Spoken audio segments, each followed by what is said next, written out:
the challenge that currently the industry is facing is about a clear roadmap in terms of what regulation that has to come by when. So while industry is ready to take part in those direction, we should have a roadmap, and that roadmap should be firm. Once that roadmap is firm, then we are clear that we have to get it there. Like for example, in the past we had BS6 regulation, and when there is a firm timeline that is given, all the industry joined together and then made sure that even though if it is within the timeline, it was done at the best ever, whatever that industry can do. So we are looking at that kind of regulatory framework, and with that framework, we will be able to deliver the best to the country and then serve the nation in a better way. Okay, so that's a process. It's a long journey. It's a process. Yeah. Okay. Absolutely. I feel definitely the ecosystem is getting better, and the fleets are getting smarter. Because if you take an example, in the past we don't have connected solutions, but now we have connected solutions in trucks. Take for example, in Bharat Benz also we have truck connectivity. With that, we will be able to know what exactly is happening in the fleet, and then we have our connected solutions headquarters here. So from there we can get all the messages of the truck. Thereby we can able to address the challenge that the customer is facing. So really it is benefiting the customer. And then when you asked about stakeholders, let me first answer to the main stakeholder who are here, where we are here, the customers. First of all, the customer gets benefited by means of having their truck on time, and then for more time, I would say. Uptime. So thereby the uptime is increasing. That is one. And then second one is the other fleet managers, for example, their time in terms of focusing on what they need to do for betterment of their business, rather than focusing on what is to be there on the vehicle. So their mind space is available in terms of what can happen on road. Instead, now their mind space is available for how to make their business better. So the fleet managers and the operators can focus on their own business in terms of how they can make it better. But the solutions that is provided by the OEMs enable them to free in terms of thinking what can happen on road. Okay. So thereby the stakeholders are getting benefited by means of this connected solution. So you actually touched a very important aspect, the driver, and it is emotional because today the drivers are not being paid well, and they're also not being treated well. And I would say that the drivers are spending more time in the truck rather than their family. So when you ask about empowerment, the one thing that is coming to my mind is about how as an OEM we can make the truck safer, so that he should feel like he is in home rather than he is in a job. So to take it little forward, when a child is in mother's home, how the child will feel, that should be the feeling that we should give to the driver when he is in the fleet or when he is in the cabin. So that is what I see as empowerment first. Number two is when we have features loaded in the vehicle, whether really the driver is aware of those features, and then what it means to him as an individual first of all. Then comes that what it means to him or what he can contribute to the society.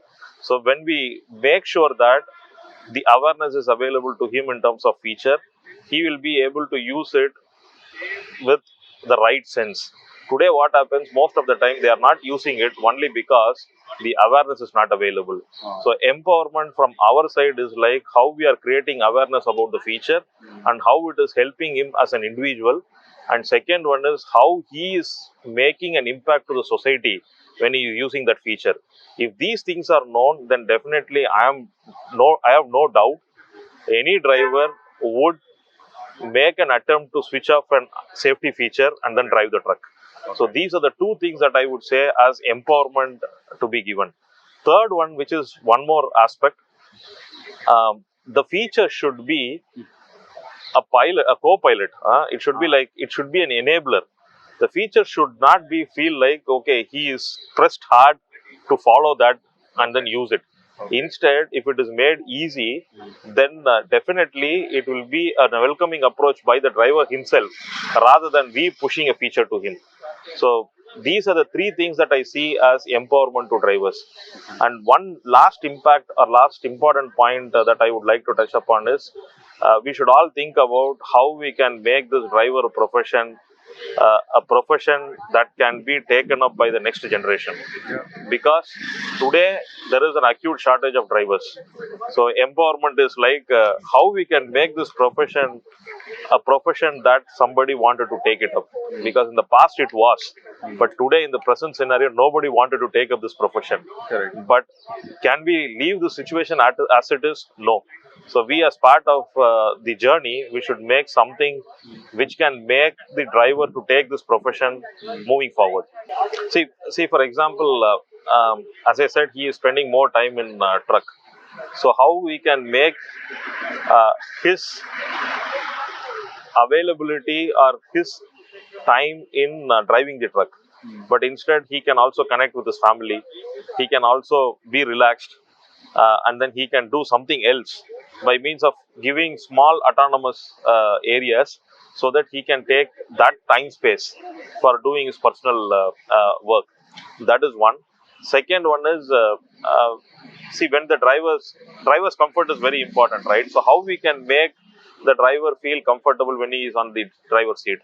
So we can look about features that can enhance his capability in terms of driving. Thereby he can stretch a lot. Okay. Rather than today also he is stretching. It is not that the drivers are not stretching, but today they are stretching with the pain. Okay. But tomorrow we have to make sure that there should be a stretch with the pleasure.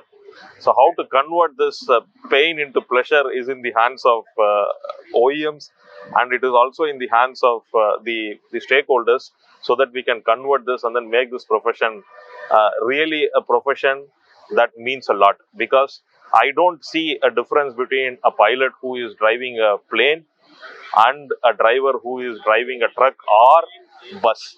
If you take bus, he is still doing the same thing what a pilot does.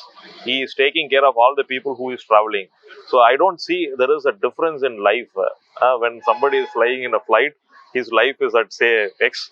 But whenever the same person is being traveled in a bus, his life is Y. No, both are same.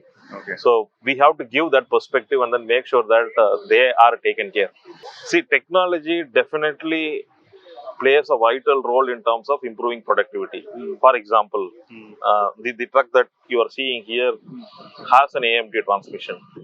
So what it means, first to the customer, first of all, for the customer, the time for a trip comes down. So if at all for a trip the time is reducing, then imagine for a 8-hour shift, then he can make one additional trip possible. So thereby the productivity enhances. Point number one. Now coming to the next aspect, where the driver is sitting in the truck. So when the driver is sitting on an AMT truck, he is rest assured that his movements with respect to operation, and then with the different articulation or with different terrains, he is free from maneuvering the vehicle. So thereby he has also a mind space, and then he can continue for longer hours. So thereby the productivity improves. So that is one technology that I am talking about. Imagine if such one technology can give one trip advantage in a day, then likewise you can add features, and that will definitely help the customers to get productivity. Okay. So again, on the productivity, if you see, let's take example of the power. So the more the power is available, then the work that can be outcome or exhibited by the truck will be higher. So by that means what happens is automatically the truck productivity increases. Take for example again same when you give some safety features for drivers on a long haul truck. So for example, drivers state monitoring we had in our truck. So that makes sure that the driver is not in a state where he can drive. So instead of driving that vehicle and then getting into an accident where the productivity loss is higher, at the same time the loss to the customer in terms of repair and maintenance is higher. So it is better to take rest, and then he comes back to the job and then he delivers it on time. So this is also an area where technology plays in a role. Sometimes people have fear, no, now somebody is monitoring me. But actually we have to think the other way. If I am being monitored, then I am clear that there is somebody checking my status and then allowing me to take rest. Thereby the productivity also increases. So imagine if a truck meets with an accident, it takes easily close to 2 months to get it repaired with all the formalities that we have. Like we have to get the insurance, we have to get it back and then get the vehicle on road. So that 2 months productivity is lost.